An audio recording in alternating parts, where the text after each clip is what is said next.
নবী করিম সাল্লাল্লাহু আলাইহি ওয়াসাল্লাম শুধু এমন মানুষ ছিলেন না যিনি শুধু কোরআন শোনার কথাগুলো নিজেই বলে ক্ষান্ত হয়েছেন, নিজের উপর আমল করেন নাই। এমন মানুষ তিনি ছিলেন না। প্রত্যেকটা আয়াত এবং হাদিস যখন এসেছে তার কাছে, তিনি নিজে আগে সেটার উপর আমল করে দেখিয়েছেন। দেখেন, একজন মানুষ দিন প্রচার করছেন, একজন মানুষ যিনি পরিবার চালানোর জন্যে রুজি রোজগারের চেষ্টা করছেন, একজন মানুষ তিনি পিতার দায়িত্ব পালন করছেন, একজন মানুষ তিনি স্বামীর দায়িত্ব পালন করছেন। নবী সাল্লাল্লাহু আলাইহি ওয়াসাল্লামের স্ত্রীরা কি তার প্রতি অসন্তুষ্ট ছিল? একজন মানুষ যিনি আবার যখন মদিনায় গেছেন তখন সেখানকার সামরিক বিষয় ডিল করছেন, পররাষ্ট্রনীতি অ্যাপ্লাই করছেন, রাজা বাদশাদের কাছে ইসলামের দাওয়াত দিচ্ছেন, যখন প্রয়োজন হচ্ছে তখন বদরের মাঠে তিনি অস্ত্র ধরছেন। একজন মানুষ যে এতগুলো কাজ করছেন, এই ভার্সেটাইল ক্যারেক্টার পাওয়া যাবে একটা মানুষ দেখান মহাবিশ্বে।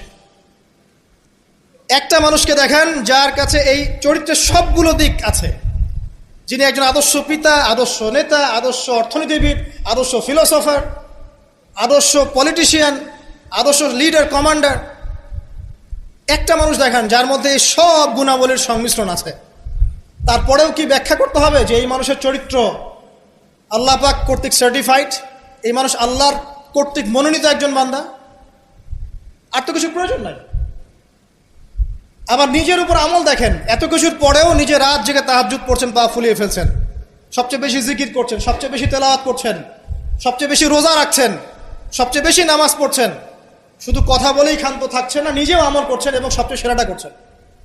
এমন একজন মানুষকে খুঁজে দেখান যে শুধু বড় বড় কথা নিজে বলেই না, বরং আমল করেও দেখায়।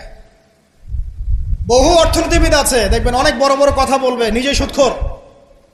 বহু দেখবেন পলিটিশিয়ান আছে বড় বড় কথা বলবে, নিজেই করাপ্টেড, দুর্নীতিবাজ। বহু দেখবেন সোশ্যাল নেতা আছে অনেক বড় বড় সামাজিক রেভলিউশনের কথা বলে। আপনি দেখবেন এই নবী সাল্লাল্লাহু আলাইহি ওয়াসাল্লামের এই সোনালী সমাজকে সে মূল্যায়ন করছে না।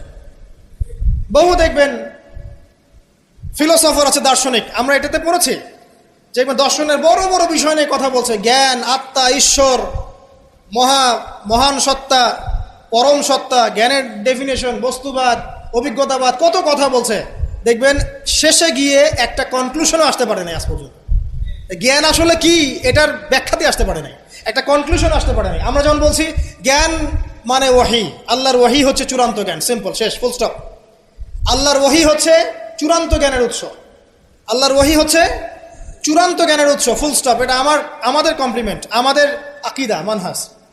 আর তাদেরকে দেখবেন জ্ঞান মানে বুদ্ধি, জ্ঞান মানে অভিজ্ঞতা, জ্ঞান মানে সমন্বয় ইত্যাদি বলতে বলতে মুখের ফেনা উঠে যাচ্ছে, কোনো কনক্লুশন আসতে পারছে না কেউ।